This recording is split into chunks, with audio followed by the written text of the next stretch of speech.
Hello everyone and welcome to Nutrition Simplified. Today we're going to look at the quite complicated concept of diabetes.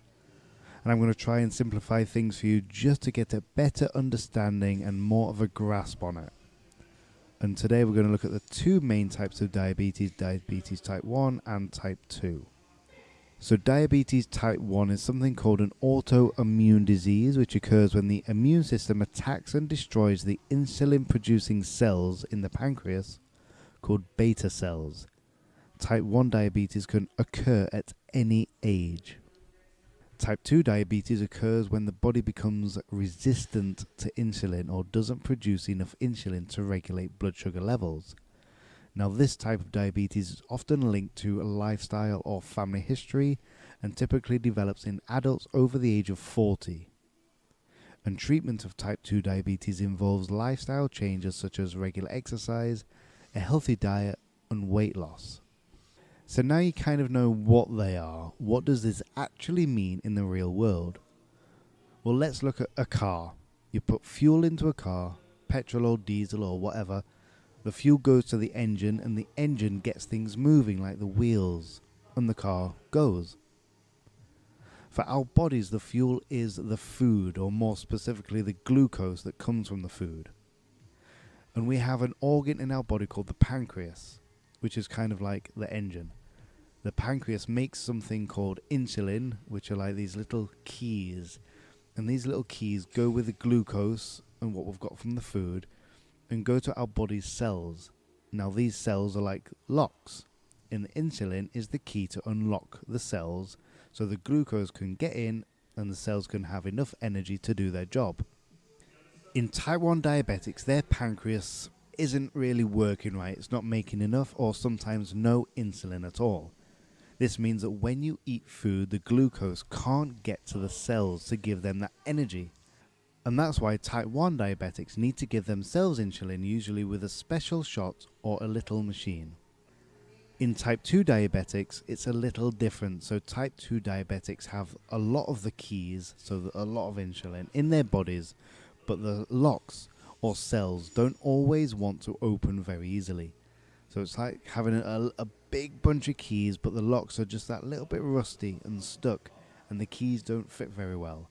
The insulin resists on the cell, also known as insulin resistance. And so even if there's plenty of insulin, the glucose will have a hard time getting into the cells. Good news here though is that with a little bit of help, like eating healthy foods, staying active, and just making better lifestyle changes, you can make the locks work much better.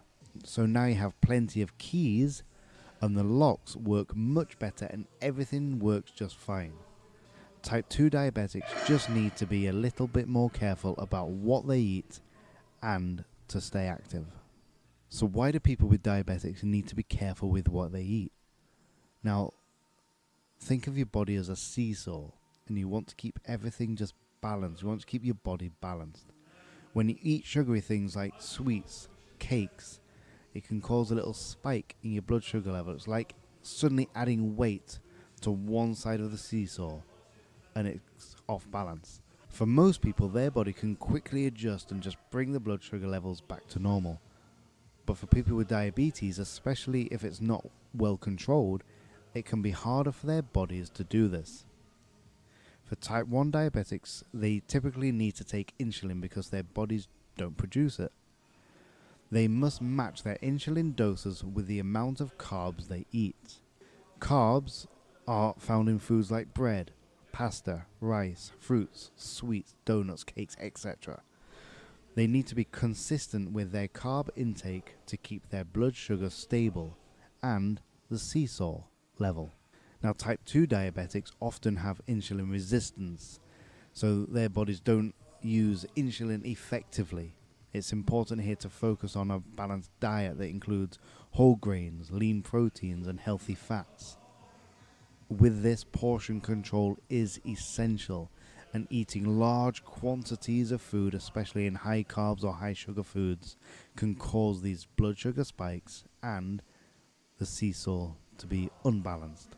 So diabetics will often carry around Lucozade or jelly babies.